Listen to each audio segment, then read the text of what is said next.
Hey everybody, welcome back. Thanks for hopping on another phone call with freedom. I am your host, Sarah Jane. Thanks for showing up in my corner of the world where we talk the universe. If you're familiar with my work, you know I like to say this is a safe space to think expansive thoughts, especially at this point in time.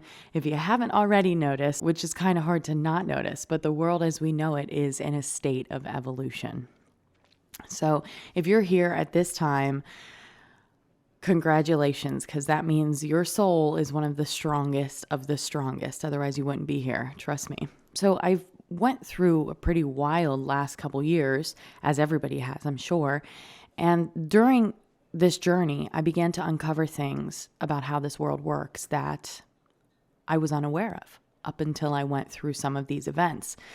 My situation was very unique. I had to walk by death for a very long time. And so because of the experience I was having, I was forced to challenge my belief structure. I was forced to challenge everything that I had been taught essentially about this world and how it worked and myself and how I worked. Now I'm in a space where I have a completely different belief structure. I move completely different than I used to, and my external reality reflects that, and I'm happier than I've ever been. So I've taken everything that I've learned from my journey and continue to learn, and I've put it into a book. So I have a book coming out. It's called Unlocked, and it refers to unlocking certain areas of your mind.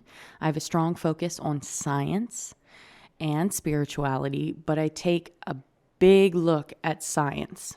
And if you're familiar with my work, I focus a lot primarily on modern day science because that is a platform that everybody can relate on. Spirituality, that's going to be different for everybody. What you believe about God or the universe or energy, that's going to look different for everybody. But there's a platform that everybody can relate on, and that is science, understanding the conscious and the subconscious mind. My entire life, up until about 6 or 7 years ago, I lacked the awareness of how the mind truly worked and the impact that it had on my external reality.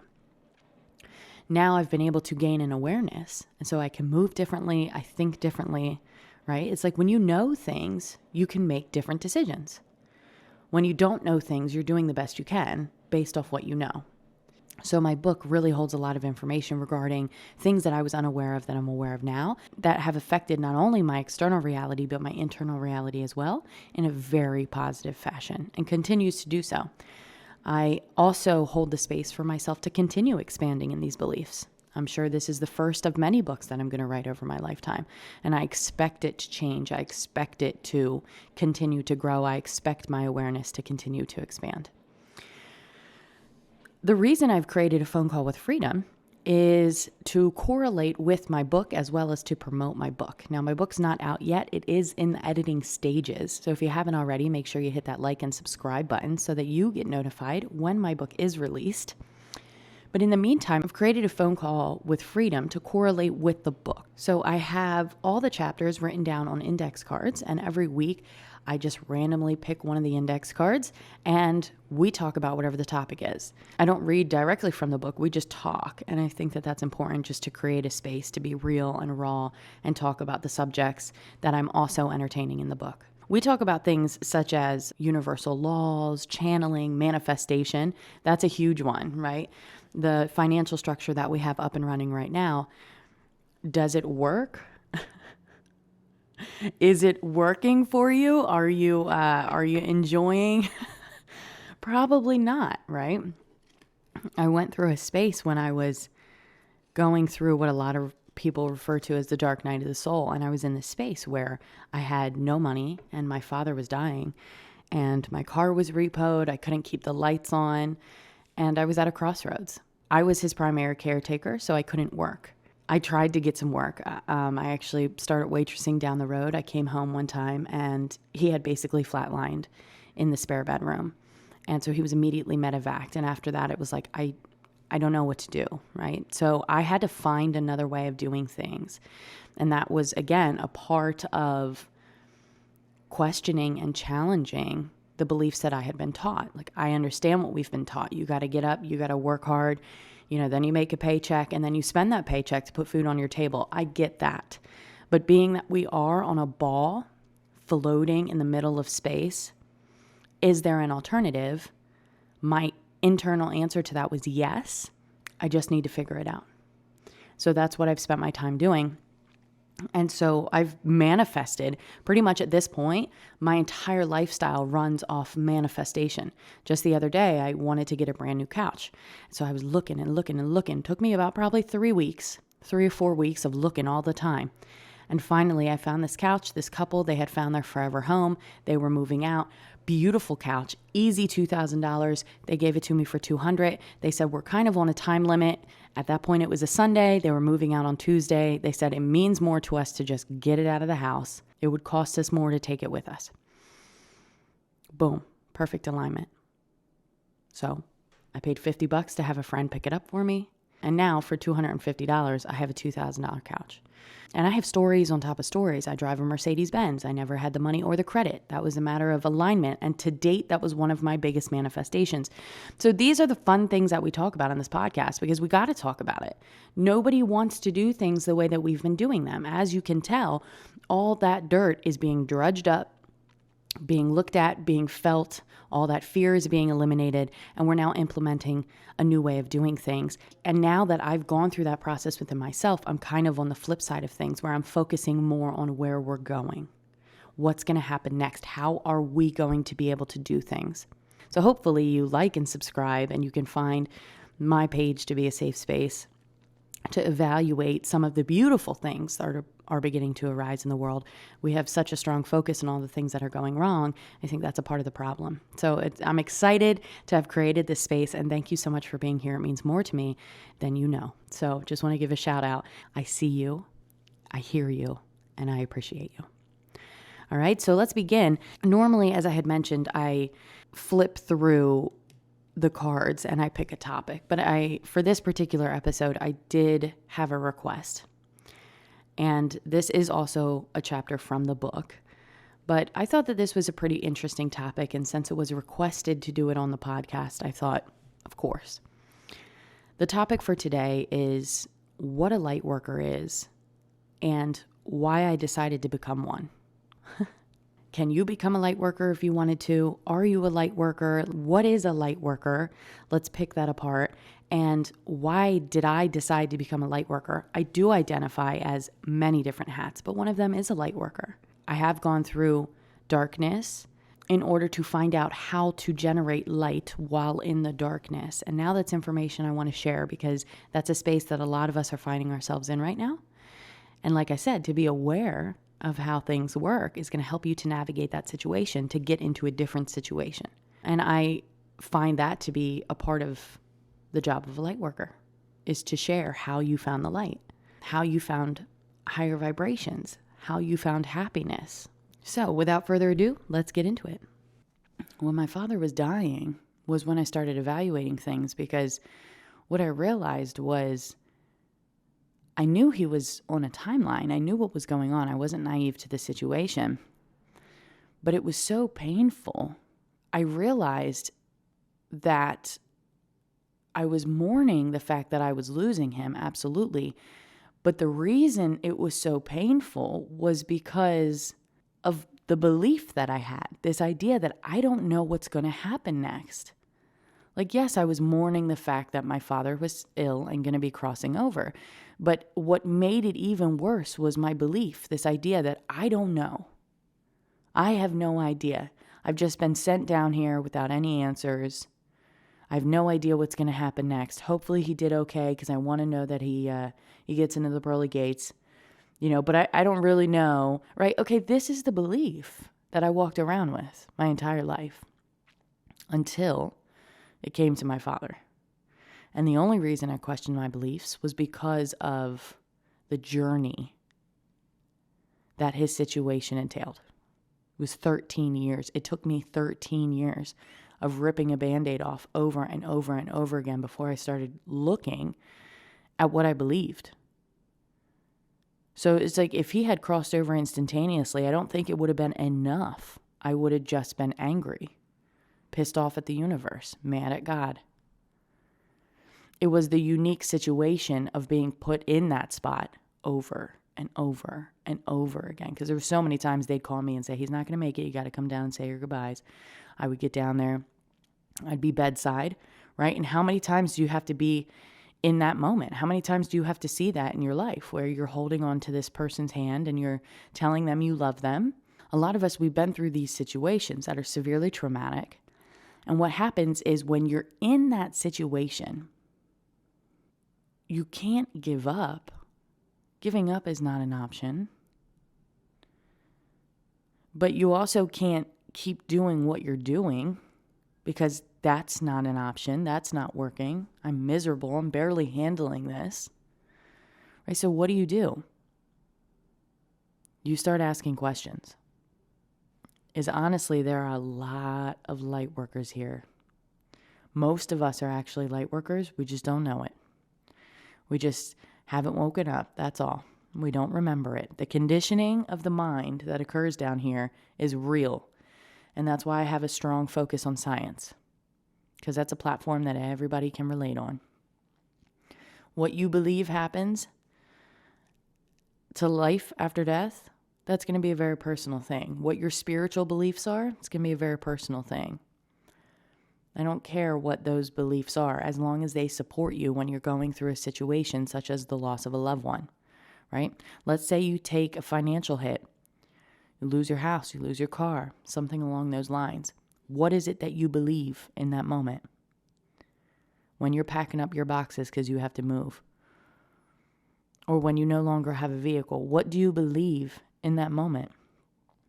What about when somebody cheats on you? Or you have a relationship that was so perfect and it falls apart? What do you believe? What about a health issue? You come up against a health crisis. Something happens. You're sitting there in the hospital. They're telling you what's going on with you. What do you believe? If you check out my other podcast episodes, I have a strong focus on belief structure. So important for people to evaluate your belief structure. I also have a strong focus on the idea that I'm not here to tell you what your belief structure is going to be. That's a personal journey. I can tell you what my belief structure is and offer that up as an option to you. I do channeling work. This is all based on what I believe. But I'm not here to tell you that my way is right. I'm here to tell you that I need you to believe something, whatever works for you, that when you come up against a situation like this, you can navigate it. It's still going to be painful. You're going to have to feel. You're going to have to go through the ups and downs of life. That's how this world is created, to have an ebb and a flow, an up and a down. But when you have a belief structure that serves you, your downs don't go that far down anymore. Life becomes over manageable. You're like, all right, this isn't too terrible. I'll figure it out, because you have a belief that supports you. So what is a light worker? From my experience, and again, I do hold the space because this is going to be different for everybody, because truly, I think some people come into this awareness that they're here for a higher purpose and they don't have to go through a traumatic event. But from my personal experience, my understanding of a light worker is usually somebody who has gone through a traumatic event of some sort and accepting the ways of doing things that we've been taught is just not an option. So you start asking questions. How did I get here? How is this happening to me? What is going on? You're an explorer. If you're a light worker, you're an explorer. Now, there are thousands of light workers that are here at this time that are unaware that they're light workers. First of all, if you're here on this podcast, you're a light worker. All right? You vibe to some beautiful energy, and I'm here to let you know. Here, put it this way. The universe knows who's here. The universe knows who's listening to this. Your higher self knows where you're at right now. And if you've been directed to hear this video, you're a light worker. You have a purpose. You have a purpose within you. You're literally here on a mission. Light worker. You're here to do something. That's what a light worker is. You're here to do something. A lot of people are here because they're here to balance out their karmas. But a lot of people are here because they're here not just to balance out their karmas, but also to add, to anchor in a lighter vibration, to assist the planet in moving. So that takes us into this next space. In order to understand what a light worker is, you're going to have to evaluate your entire belief structure. Here we go. See, I'm throwing you in it. No matter what, you have to evaluate your entire belief structure.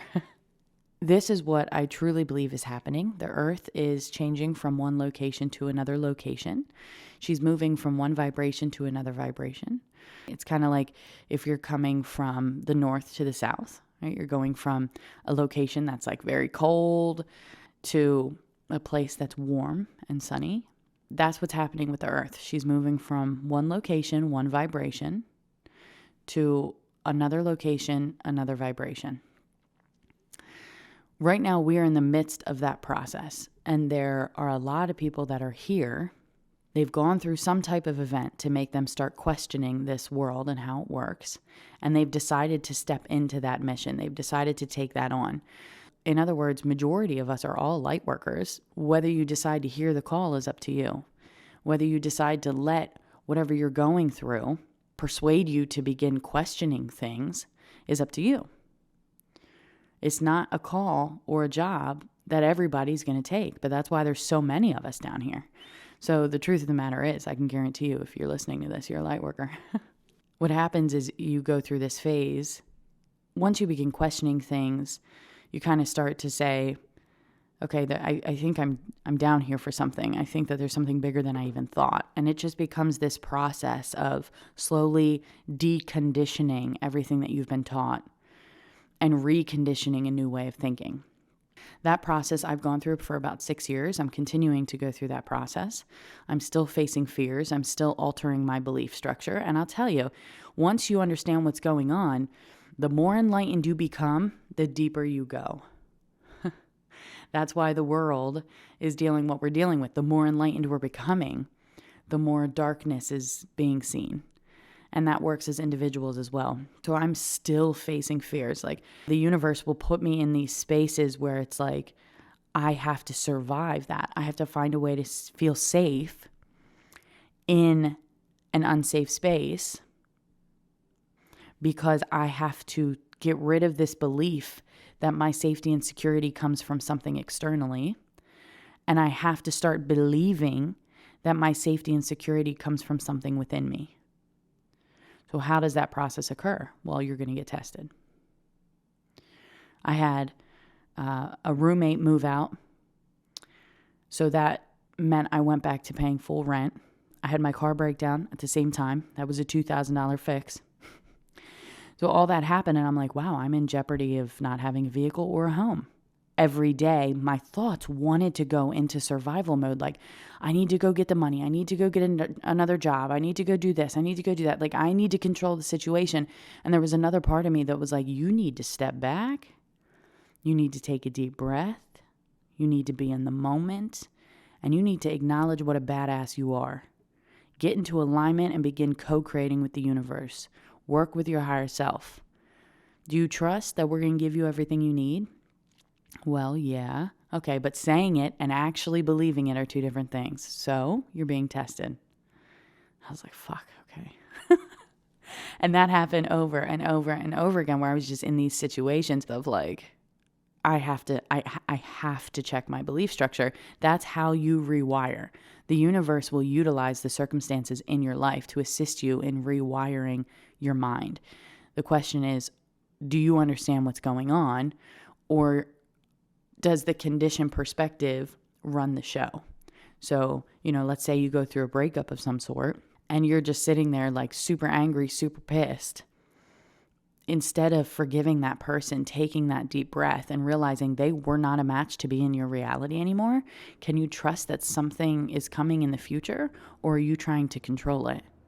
It's a big thing, right? So we go through these tests to see what we truly believe. I invited in the idea of a higher self. I love it. I would never in a million years go back. Now, again, my personal belief structure, I can go into that on another podcast episode. But my biggest message here is for you to orchestrate a belief structure that works to help you navigate when you go through situations like this. So this idea that I was alone in the universe, not going to work. I did it for, 20 some odd years of my life, and it was terrible. Every time I went through a shitty event, I was like pissed off, angry, and I felt alone. I felt like nobody understood. And that did not help me navigate that situation, and it did not serve my survival here on earth. So it was when I started evaluating, I had heard about the idea of a higher self, and I was like, okay, well, what does that mean? Like, if I have a higher self, that means that we're multidimensional. Okay, well, how do I feel about that? So it's kind of like a rabbit hole that you jump down. And you kind of have to have enough balls to say, it doesn't matter what society thinks. I need to create a belief, a full belief for myself that works. So personally, I believe we're multidimensional and that we're not alone in the universe. And we are certainly not the most intelligent in the universe. I think that what we're going through right now is a part of reclaiming our identity within the universe. And that's a really beautiful thing. But I believe in this idea of being multidimensional and having a higher self, having multiple selves throughout the universe. But then there's this ultimate higher self that you have that knows what all your other little selves are doing. So I believe we're multidimensional. In other words, there's a plethora of dimensions, and there's a version of you in all of these dimensions. And then there's a version of you kind of up at the top of the spectrum that knows what's going on, the whole shebang. Okay. Again, I'm not saying I'm right or wrong. I'm saying we're on a ball floating in space, and the belief that I've orchestrated for myself, I absolutely love it. I don't care if anybody says, no, that's not accurate. That doesn't matter to me. You stay over there. I will love you from over here. But this is my space and this is my boundary. And I have a belief that serves my survival. Because when I was losing my dad, the beginning of that situation, I was angry and I was bitter and I was a victim to the universe. At the end of that situation, I had gained a best friend, which I refer to as my higher self. I had regained a relationship with myself that I forgot all about. I now have not only a relationship with myself, but the entire universe to a degree. I have an understanding that the universe is much more vast than it was. I would never go back to my old beliefs. Never in a million years. So now that you understand kind of what the light worker looks like a little bit, somebody that just would not give up, would not give in, is going to step out of the box, is going to take responsibility, and is going to kind of heed the call that, like, you know what, I think I might be here for a bigger purpose, and I'm going to lean in on that. And like I said, there's thousands, hundreds and thousands of us. Just depends if you want to take the call. So you got a lot of people that are, miserable, but they're actually light workers. They just haven't woken up to the call yet. And this is why it's so important to just stand in faith and stand in love around these other people, because the conditioning of the mind is so severe. It took 13 years of my dad dying right beside me for me to realize, oh, okay, you mean that I could evaluate my belief structure? That's pretty crazy. What do I want to believe? I don't even know. I don't know where to start. All right, well, what about a higher self? Oh, I love it. We'll never go back. So now I'm in this space where I'm still deconditioning to a degree, but for the most part, I have a firm, steady foundation within myself. I'm protected because I understand the law of free will. So you have the option to say, I'm protected from any lower vibrations. When I wake up in the morning, the first thing I do is I call in my protection. I'm like, yo, protect me from anything that's not for the highest good, and anything that tries to penetrate my energy field, transmute it back into its original state of divinity. That makes dark vibrations not even want to come near you. In fact, most of the time when you raise your vibration high enough, lower vibrations can't even see you. That's why we can't see our loved ones. Because we're in the density down here. Our loved ones, they're in a higher vibration. It's like a fan. You know those big box fans? You plug the box fan in. Before it's plugged in, you can see the blades. But once it's plugged in and it's moving as quick as it is, you can't even see the blades. Right? That's exactly how vibration works. There's a dense vibration. You can see it. The higher vibrations, it changes form. Everything's moving so quick and so fast that the whole form in general changes. But the soul itself is still whole. More whole, if anything. To be honest with you, a lot of light workers struggle. They struggle. They struggle in life. It doesn't have to be financially. They struggle some way, some capacity, because they're just like, I don't understand it. And that's that soul part of yourself saying, listen to me. I have a message for you. You're a light worker. Right? So once you get to that space, right? I've been a work in progress, but now I'm in this space where I understand what's going on. I've created a firm foundation for myself as far as my beliefs go.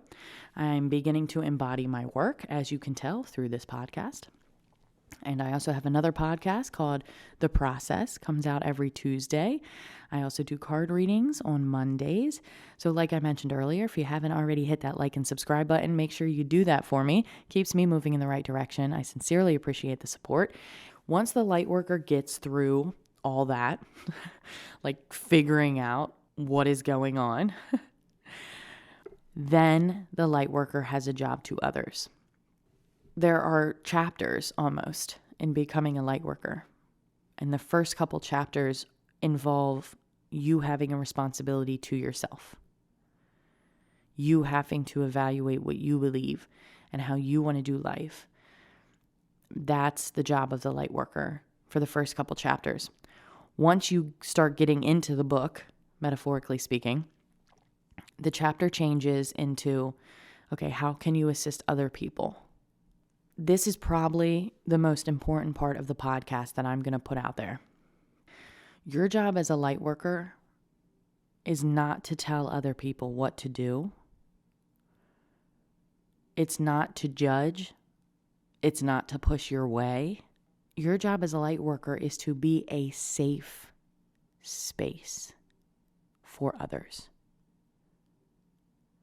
I had a conversation the other day. He said, "What are you doing?" I said, "I'm writing a book." He said, "About what?" I said, "Bridging the gap between science and spirituality."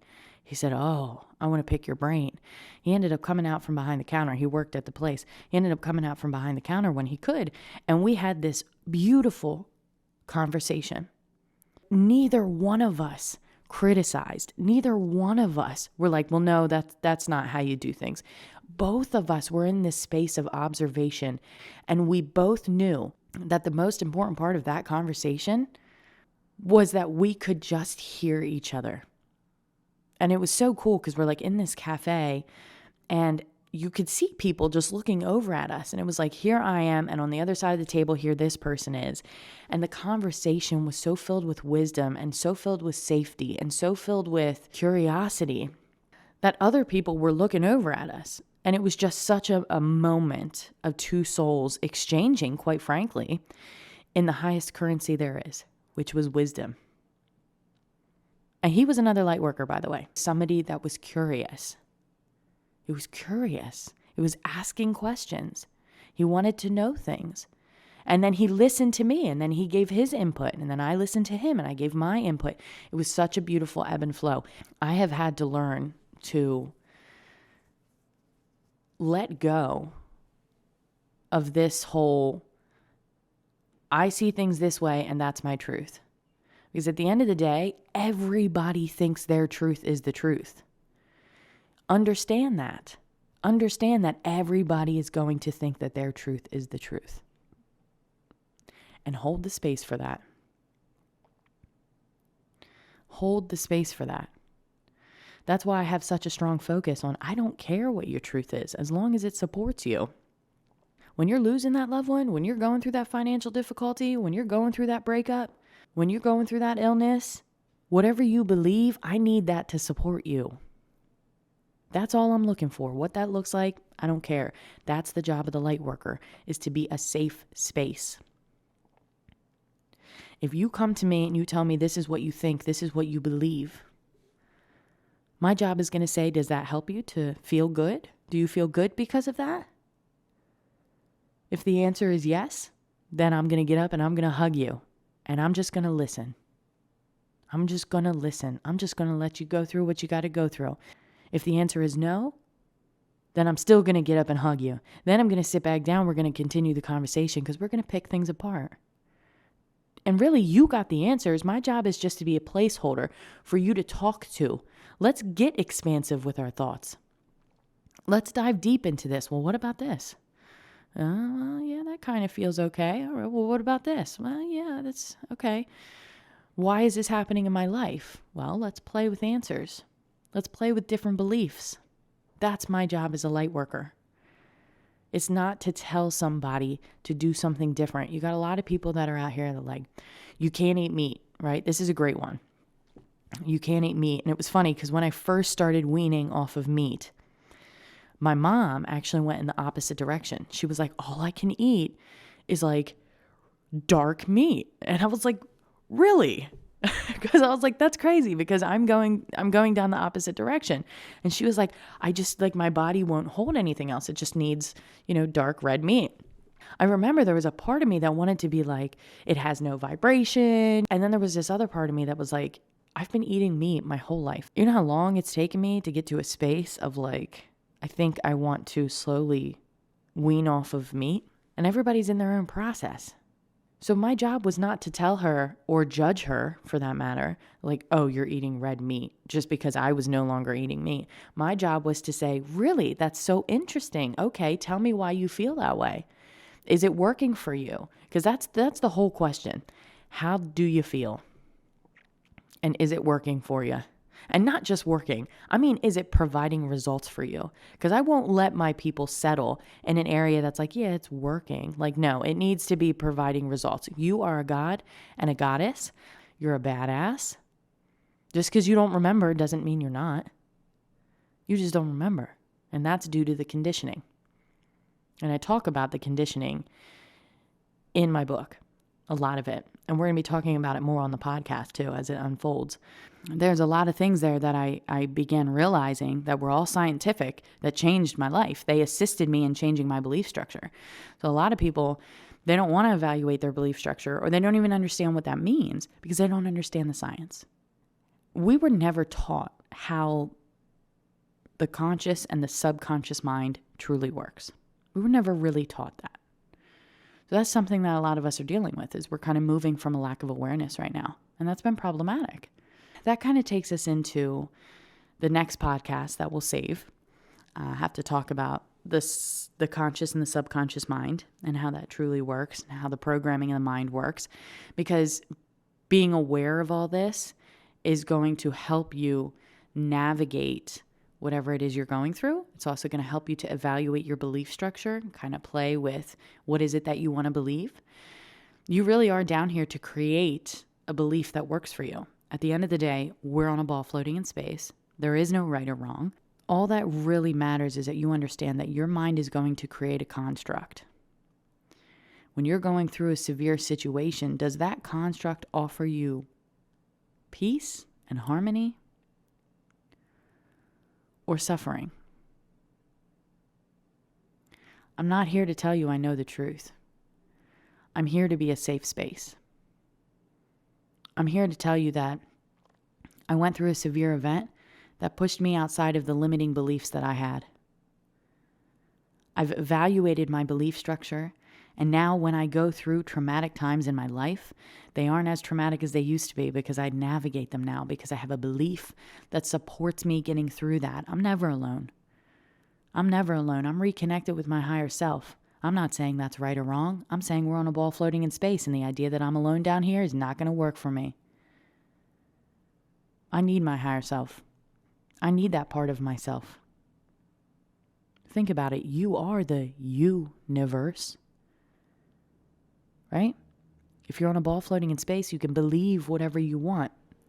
Why have we been believing that we don't have any answers? Well, because we were conditioned to believe that. But now we're aware of that. See the importance of awareness? Now we're aware. Oh shit. I was actually conditioned to think that way. I was actually conditioned to think that I was very small.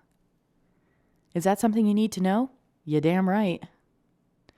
I was actually conditioned to think that I'm a victim to the universe and there is no other rhyme or reason to the things I'm going through. Does that make you feel good? Probably not. Now you understand the mind's been conditioned to think that way. You can forgive yourself. So the job of the light worker is to go through this type of traumatic event, be pushed way outside of the box, tame the ego, get all the emotions in the rightful seats. It's kind of like we have a command center up top of the mind. And each emotion, during childhood when we're conditioned, each emotion is put in its seat. But when you become an adult, you realize that each emotion's in the wrong seat. I had like ego, fear, and judgment literally running the show. And I'm like, okay, something's not right with this, right? So it was when my father was dying that I really had to start feeling. And I was like, oh my gosh, I don't even know. I don't have a relationship with my emotions at all. So I had to like sit down with each one and reorchestrate a new emotion. Like, okay, judgment, you and I are going to sit down for the week. I'm going to figure out where you need to go, where you fit best. I need to find out about you because as far as I've known, I haven't liked you, to be honest. But I'm realizing now that's my flaw because I was conditioned to think I don't like you. The truth is, judgment's a beautiful thing. I just need to get it in the right seat. In other words, my conditioned belief of judgment was I was judging other people. I was judging myself on money, on clothes, on status, right? Terrible shit. Judgment was in the wrong seat, overloaded, doing shit that judgment did not need to be, sticking its nose in places it didn't need to be. We now have a new relationship. And that relationship consists of judgment surfaces when the question surfaces, is this healthy for me or not? That's when judgment comes up. And I tell you, she's not overworked, but she is busy. There are a lot of times where I'm evaluating things and I'm like, is this healthy for me or not? And that's when judgment comes up with my best interest in mind. Okay, so now I have a completely different conditioned relationship with judgment. And the relationship we have now is fucking great. It's phenomenal because judgment's working for me, not against me. Working for me. I've done the same thing with all my other emotions. This is what we're going to be talking about in future podcasts and stuff. So I just wanted to touch on that a little bit because this information is so valuable. It's so important. But overall, the job of the light worker is to get you to think outside of the box and is to be a safe space for whatever thoughts it is you want to think. Whatever choices it is you want to make, I'll hold the space. I get it. It might not be the same as mine. That's okay. I don't expect your decisions to be the same as mine. They shouldn't be the same as mine. You're not me. You're going to see things totally different than I do. Even if you were to turn around, listen to this podcast and be like, nope, not for me, I will hold this space because that's what a light worker does. You demonstrate how it's done. If I want you to hold the space for me, then I'm going to hold the space. The job of the light worker is that you might have to do it first. That person might not show up holding the space for you. If you're standing in line at Wawa and somebody kind of stink faces you or maybe cuts you off in line, what do? You stink face them back? You go around and step back in front of them? Or do you just smile and pray? Maybe compliment them?